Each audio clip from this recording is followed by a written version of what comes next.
नमस्कार दोस्तों, मैं सरोज पांडे। अहिंसा परमो धर्म, धर्म हिंसा तथा उच्च, यानी अहिंसा परम धर्म है और धर्म के लिए हिंसा करना भी परम धर्म है। ये श्लोक है महाभारत के अनुशासन पर्व का। लेकिन कल महावीर जयंती था, इसलिए कल सारा दिन मुझे ख्याल आता रहा कि अहिंसा परमो धर्म। भगवान महावीर और गौतम बुद्ध, इन दोनों के उपदेश से ये ज़्यादा प्रसिद्ध हो गया कि अहिंसा परम धर्म है। इतना सुंदर वाक्य, अहिंसा परम धर्म है, और करोड़ों लोगों को इस बात से पूरा ऐतराज है। क्यों कहा भगवान महावीर ने?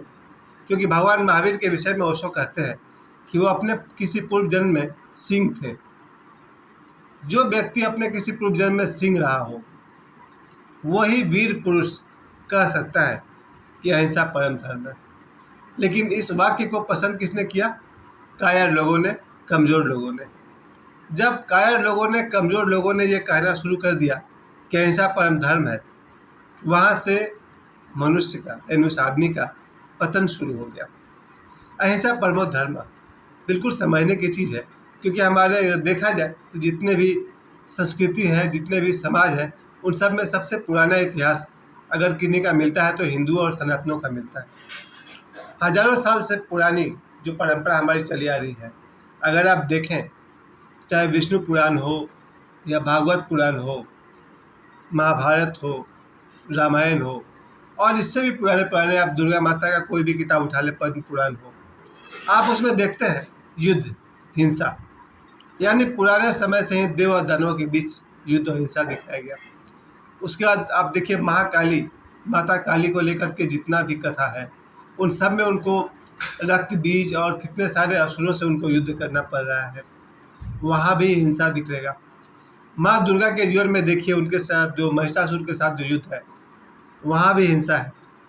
रामायण में आकर के देखिए, राम रावण के बीच जो युद्ध हो रहा है, उसमें जितने भी दृश्य है, मेघनाथ का दृश्य है या और भी बहुत सारे बाली सुग्रीव, वहाँ भी हिंसा है।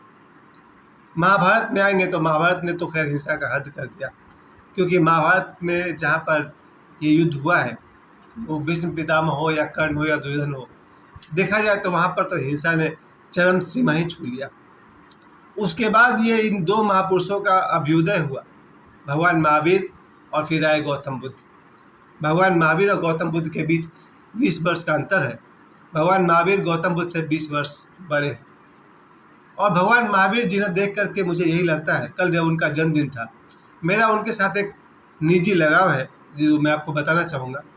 बचपन से मेरी इच्छा थी कि भगवान महावीर का जो तीर्थ स्थल है वो कहाँ है, क्योंकि मैं बोध गया जाया करता था हर साल, 2012 से लेकर के आगे तक, 2016 तक। उन दिनों में सोचता था कि भगवान बुद्ध का तीर्थ स्थल तो बोध गया है, जहाँ जाने के लिए सीधी ट्रेन है, गंगा दामोदर। लेकिन भगवान महावीर तक जाने के लिए मुझे कोई रूट पता नहीं था, क्योंकि मेरा गांव छपरा है। तो जब मैं धनबाद से छपरा जाता हूँ, उसके बीच में कहीं मुझे कुछ खास हिंट्स नहीं मिलता था। एक जगह बरौनी में कहीं लिखा हुआ है स्टेशन के प्लेटफॉर्म पर कि यहाँ से भगवान महावीर का तीर्थ स्थल कुंडीग्राम कुछ दूर पर है। लेकिन मुझे कुछ पक्का आइडिया नहीं था कि भगवान महावीर का तीर्थ स्थल कहाँ पर है। तो धनबाद से छपरा जाते समय भी 20 बार गया, 50 बार गया, मुझे कुछ खास हिंट्स नहीं मिला कि भगवान महावीर का तीर्थ कहाँ है। और जब मैं बोध गया जाता था धनबाद से पटना के रूट में, तो वहाँ जाता था। लेकिन एक ऐसा संयोग आया, जब मैं अपने एक रिश्तेदार के विवाह में जा रहा था, मैं था, मेरा बेटा, मेरी बेटी, हम तीनों थे, और भी कई लोग थे बारात में। और जिस कार में हम बैठे थे, वहाँ एक बच्चे की तबीयत खराब हो गई, वो उल्टी सा महसूस कर रहा था।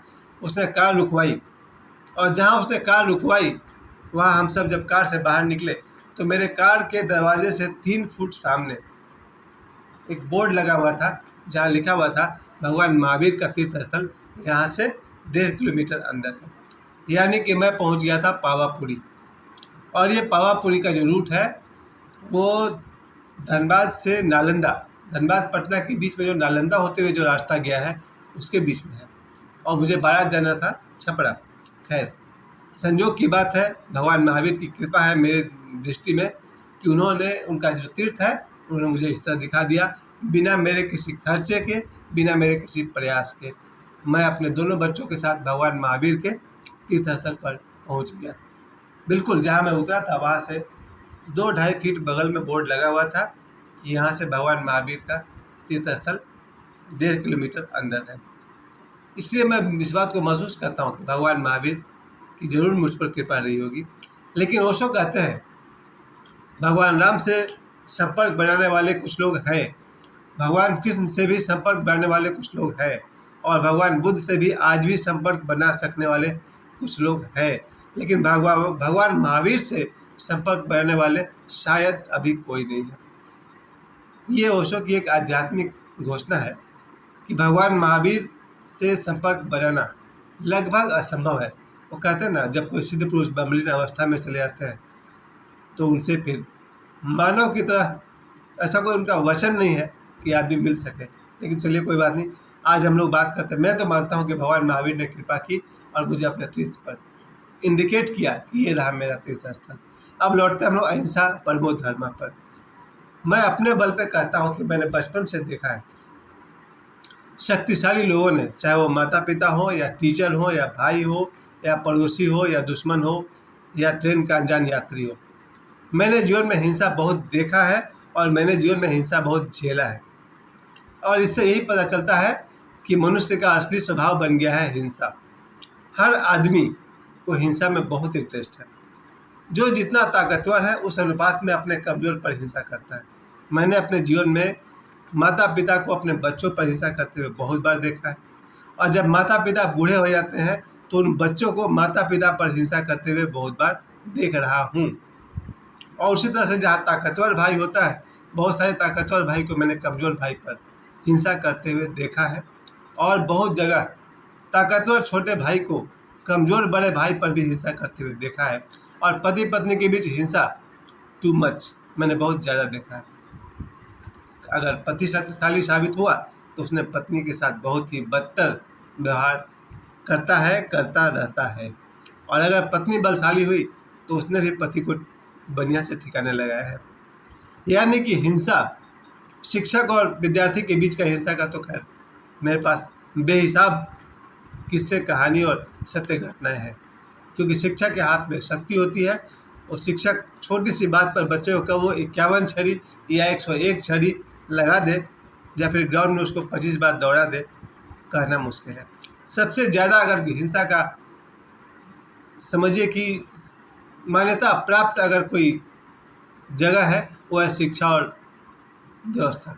यानी शिक्षक और विद्यार्थी के बीच जो हिंसा है वो मान्यता प्राप्त है। माता पिता कहते हैं टीचर से या बच्चे को पीटते नहीं हैं, प्रिंसिपल कहते हैं टीचर से बच्चे को पीटा कीजिए, और भी बहुत सारे लोग हैं जो सजेस्ट करते हैं मास्टर को कि बच्चों को पीटा कीजिए। लेकिन इनसे कोई कहे अहिंसा परमो धर्म, नहीं समझ में आएगा। ये लोग ये नहीं समझते हैं जिस बच्चे को आज हम पीट रहे हैं 10-20 साल बाद जब वो जवान होगा उसके बाद क्या होगा। अहिंसा बहुत बड़ी चीज़ है। ये बात जब भगवान बुद्ध और महावीर ने कही थी तो ताकतवर लोगों के लिए कही थी कि कमजोरों पर हिंसा मत करो। लेकिन जब हमारे देश में विदेशियों का आक्रमण होने लगा और हम सब विदेशियों के द्वारा सताए जाने लगे, कमज़ोर जब उसका विरोध नहीं कर पाए तो उन्होंने कहा कि अहिंसा परमो धर्म, हम तो अहिंसा में विश्वास करते हैं। ये गलत अर्थ हो गया अहिंसा का। अहिंसा का वास्तविक अर्थ होता है प्रेम का होना। मैं अहिंसा की बात को आज इसलिए उठाया, एक तो कल महावीर जयंती था और मुझे अपने जीवन में 100 में 99 लोग या 98 लोग ऐसे मिले हैं जो मांसाहारी हैं, और मैंने अपनी आंखों से देखा है जब मांसाहार वो लोग करते हैं उससे पहले का स्टेज क्या होता है। जहाँ पर बकरे को काटा जाता है वैसे जगह पर से आते जाते मुझे दिखाई पड़ता है, उनके मिमियाने की आवाज़ सुनाई पड़ती है, और तब मुझे लगता है कि आदमी अपने जीवा के स्वाद के लिए कैसे एक मासूम पशु की बलि चढ़ाया था। और वहाँ मुझे याद आता है अहिंसा परमो धर्म। जब किसी पोल्ट्री फार्म के बगल से या पोल्ट्री दुकान के पास से गुजरता हूँ, वहाँ जब मुझे मुर्गों की चीखने की आवाज़ सुनाई पड़ती है और 10-20 लोग खड़े दिखाई पड़ते हैं हाथ में झोला लिए हुए, और जब मुर्गे काई काई का आवाज़ करते हैं, तब मुझे याद आता है अहिंसा परमो धर्म। लेकिन मेरे कुछ ऐसे भी दोस्त हैं जो अपने ही घर में मुर्गा लाकर बनाते हैं और अपने हाथ से मुर्गे को काटते हैं, फिर उसको वगैरह वगैरह। चलिए, इस तरह की बात मैं ज़्यादा नहीं कहूँगा। अब उनसे मैं कहूँगा अहिंसा परमो धर्म, जरूरत नहीं है। भगवान बुद्ध ने भी उनसे नहीं कहा है अहिंसा परमो धर्म, जो कायर है या अहंकारी है। भगवान महावीर ने उनसे नहीं कहा है अहिंसा परमो धर्म, जो पशुओं का मांस खा रहे हैं बड़े शौक से। फिर किससे कहा है? भगवान बुद्ध महावीर ने अहिंसा परमो धर्म उन वीरों से कहा है जो वीर है और समर्थ है प्रेम करने से। अहिंसा परमो धर्म का दूसरा नाम है सभी जीवों से प्रेम करो। ये समय देने के लिए आप सभी को बहुत बहुत धन्यवाद। मैं इस बात को पूरा का पूरा समर्थन करता हूँ कि अहिंसा परमो धर्म, हम सब शक्तिशाली हों और जहाँ तक हो सके दुनिया में प्रेम फैले। लेकिन महाभारत का अनुशासन पर्व वो भी सही है, अहिंसा परमो धर्म, धर्म हिंसा तथा विचम, यानी कि अहिंसा परम धर्म है, लेकिन धर्म की रक्षा के लिए हिंसा करना भी परम धर्म है।